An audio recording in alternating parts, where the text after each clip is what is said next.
இனிமே கண்ணை மூடிட்டு கடலை எண்ணெய் வாங்கலாம். ஏன்னா மந்த்ரா கடலை எண்ணெய் இதயத்தின் தயாரிப்பு. வறுக்க பொரிக்க ஏன் எல்லா சமையலுக்கும் மந்த்ரா தான். மந்த்ரா கடலை எண்ணெய், அபார ருசி, ஆரோக்கியமான உடல் நலம். சென்னை மயிலாப்பூர் கபாலீஸ்வரர் கோவிலில் பங்குனி பெருவிழா கோலாகலமாக நடந்து வருகிறது. 23ஆம் தேதி கொடியேற்றத்துடன் துவங்கிய இந்த விழா கோலவடியம்மன் வழிபாடு, நர்த்தன விநாயகர் வெள்ளி மூஷிக வாகன புறப்பாடுடன் களை கட்டியது. புன்னை மர வாகனம், கற்பகமர வாகனம், வேங்கை மர வாகனம் என பல வகை வாகனங்களில் சுவாமி அம்பாள் வீதி உலா நடைபெற்றது. பங்குனி பெருவிழாவின் ஒரு பகுதியாக இன்று கபாலீஸ்வரர் கோவில் தேரோட்டம் சிறப்பாக நடந்தது. காலை 6 மணிக்கு அலங்கரிக்கப்பட்ட தேரில் சுவாமி எழுந்தருளினார். 6:30 மணிக்கு பக்தர்கள் வடம் பிடிக்க திருத்தேரோட்டம் களை கட்டியது. திரளான பக்தர்கள் தேரோட்டத்தில் பங்கேற்று சுவாமி தரிசனம் செய்தனர். திருவெங்கும் பக்தர்களின் சிவகோஷம் ஓங்கி ஒலித்தது. சிவசிவா, கபாலீஸ்வரா என்ற கோஷங்களை கேட்டு பக்தர்கள் பக்தி பரவசம் அடைந்தனர். சிவவாத்தியங்கள் முழங்க திருத்தேர் வீதி உலா சிறப்பாக நடந்தது. மயிலாப்பூர் வாசிகள் மட்டுமன்றி சென்னையின் பல்வேறு பகுதிகள், பல்வேறு மாவட்டங்களைச் சேர்ந்த பக்தர்கள் கபாலீஸ்வரர் தேரோட்டத்தில் கலந்து கொண்டு சுவாமி தரிசனம் செய்தனர். நாளை காலை திருஞான சம்பந்தர் எழுந்தருளல், என்பை பூம்பாவையாக்கி அருளல் நிகழ்வுகள் நடைபெறும். தொடர்ந்து 63 நாயன்மார்கள் வீதி உலா புறப்பாடு நடக்கும்.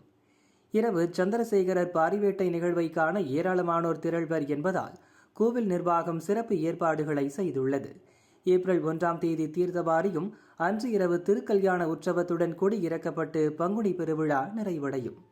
வான்மிகில் வளாதி பைக்க, மன்னன் கோல் முறை அரசு செய்க, குறைவில்லா உயிர்கள் வாழ, நான் மறை அரங்கவங்க நற்றமேவங்க, சேவநிதி உலகமெல்லாம், மந்திரமாவது நீர், வானவர் துத்துப்ப நீர், சமத்தில் உள்ளது நீர், திரு அளவாய் நீர், திருநீர், குனித்த புருவமும் குப சைவமும் குமிழ் செருப்பமும் காணப்பட்டால் மனித பிரி வேண்டுவதே மாநிலத்தை, நாள் என் செய்யும் வினதான் என் செய்யும், நம்மளை நாடி வந்த கோல் என்ன செய்யும், நாதநாமம் கபாலி இருக்கையிலே அம்மா இருக்காங்க. அன்று ஆட மயிலா உருவெடுத்து இறைவன் தீர்த்தால் நாடி அச்சதிங்காய் அப்பாங்கன அருவாய் காடனை பொழிச்சு மயிலாபுரி கற்பகமே. அம்மா கற்பகம் இருக்கிற வரைக்கும் நம்மளுக்கு எந்த எதிரிகளுமே கிடையாது. 1947 ஆங்கிலேயர்கள் நம்மளை மிரட்டினாங்க, அவனுங்க ஓடிட்டானுங்க.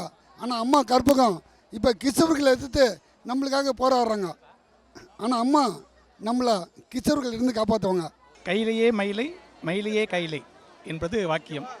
இன்று பங்குனி உத்திர திருவிழாவில், தேர் திருவிழாவில் லட்சக்கணக்கான பக்தர்கள் இங்கே குழுமி இருப்பதை பார்ப்பதற்கு பக்தி நெறி எந்த அளவுக்கு தமிழகத்தில் பொறையோடு இருக்கிறது என்பதை நாம் அனைவரும் கண்கூடாக காண்கிறோம்.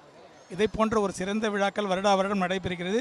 வருடா வருடம் கூட்டங்களும் அதிகமாக வருகிறது. இதையே நம் பக்தி நெறி நாள்தோறும் வளர்ந்து வருகிறது என்பதற்கு மிகச்சிறந்த உதாரணமாகும். அனைவருக்கும் கைலை மயிலையினுடைய கபாலியினுடைய அருள் கிடைக்கும். இங்கு வந்தவர்களுக்கும் சரி, வராதவர்களுக்கும் சரி, அனைவருக்கும் இந்த பக்தி கிடைக்கும் என்று தெரிவித்துக் கொள்கிறேன். ஃபஸ்ட் டைம் வந்திருக்கேன் இங்கே, செம்ம எக்ஸ்பீரியன்ஸு. நான் ஒரு 2K கிட் வேறு, செம்மையாக இருந்தது. ஆனால் ரொம்ப க்ரௌடு, எல்லாம் தள்ளிட்டாங்க. ஆனால் கபாலி வைப் சூப்பராக இருந்ததுங்க. எக்ஸ்பீரியன்ஸே பண்ண முடியாது, செம்மையாக இருந்தது.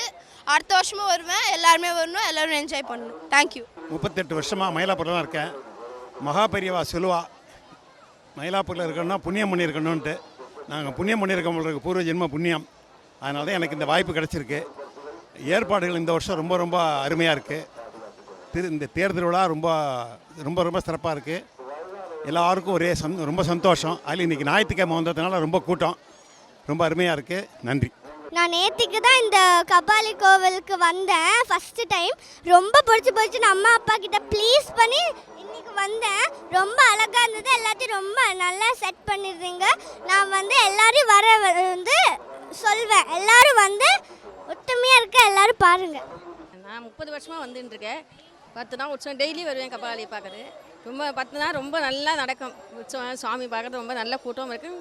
எப்போவுமே நல்ல கூட்டம், நல்லா இதாக இருக்குது. ஏற்பாடு சூப்பராக பண்ணுவாள். அதெல்லாம் சுவாமியோட அடியார்கள் தான் பண்ணுவாள். எல்லாமே நல்லா இருக்கும். கூட்டம் நிறைய இருக்கும். இன்னைத்தை விட நாளைக்கு நிறைய 63 நல்ல கூட்டம் வரும். நான் இப்போ 8 மணிக்கு வந்தேன். நான் என்னோட 10 இயர்ஸ்லேருந்து நான் பார்த்துட்ருக்கேன். நான் 5th ஸ்டாண்டர்ட் படிக்கும் போதுலேருந்து இங்கே தேர் பார்த்துட்ருக்கேன். இந்த ஏரியாவில் தான் இருக்கோம். ஸோ இப்போ என் பசங்கள்லாம் ஸ்கூல் போக ஆரம்பிச்சாங்க, இன்னும் நாங்கள் வருஷம் வந்துட்டு தான் இருக்கோம். ஸோ இதை ஹியூஜாக மேசிவாக பார்க்குறதுக்கு வந்து நிறைய கோடி கண்ணு வேணும்னு நினைக்கிறேன். ஸோ அவ்வளோ சூப்பராக இருக்கும். இதுக்கு இன்றைக்கி மட்டும் இல்லை, இதுக்கு முன்னாடி இருக்கிற 4-5 டேஸுமே வந்து ரொம்ப ஸ்பெஷல். ஸோ அந்த கபாலிங்கிற கோஷமாக இருக்கட்டும், இல்லை அந்த அவர் வெளியில் வர அந்த சீன்லாம் வந்து கண்ணில் வந்து எப்போவுமே இருந்துகிட்டே இருக்கும். அந்த ஹோல் இயர் நாங்கள் வெயிட் பண்ணுவோம், இந்த தேர் டேக்காக அந்த ஹோல் இயர் நாங்கள் திரும்ப வெயிட் பண்ணிட்டு இருப்போம். அண்ட் நாளைக்கும் இன்னொரு ஸ்பெஷல் டே 63 வருது. ஸோ அதுவும் வந்து ரொம்ப வெரி ஸ்பெஷல் எங்களுக்கு. ஸோ வருஷம் நாங்கள் கண்டிப்பாக வந்துடுவோம். இவங்க வந்து என் ஃப்ரெண்டு. ஸோ என் ஃப்ரெண்ட் ஃபேமிலி டி நகரில் இருக்காங்க, ஆக்சுவலி பெஸ்லாமலமில். அங்கேருந்து வந்திருக்காங்க இங்கே பார்க்கறதுக்காக. ஏற்பாடு இந்த இயர் வந்து ரொம்ப ஸ்பெஷலாக இருக்குது. ஆக்சுவலாக வந்து பைக்ஸ் மட்டும்தான் அலௌட். அதுவுமே வந்து ரொம்ப ராமகிருஷ்ண மட் இங்கே பாபா கோயில்கிட்ட எல்லா இடத்துலையுமே வந்து ரொம்ப பர்ஃபெக்டாக பண்ணியிருக்காங்க. யூஸ்வலாக ஆட்டோலாம் வரும், இப்போ ஆட்டோலாம் கூட அலௌட் இல்லை. ஸோ ரொம்ப ஃப்ரீயாக இருக்குது. இன்ஃபேக்ட் ரொம்ப கூட்டமாக இருக்குது, பார்க்குறதுக்கு அப்படி இருக்குது. பட் ஃப்ரீயாக நாங்கள் வந்துட்டு போனோம், கம்ஃபர்டபுளாக இருக்குது. தேங்க்யூ.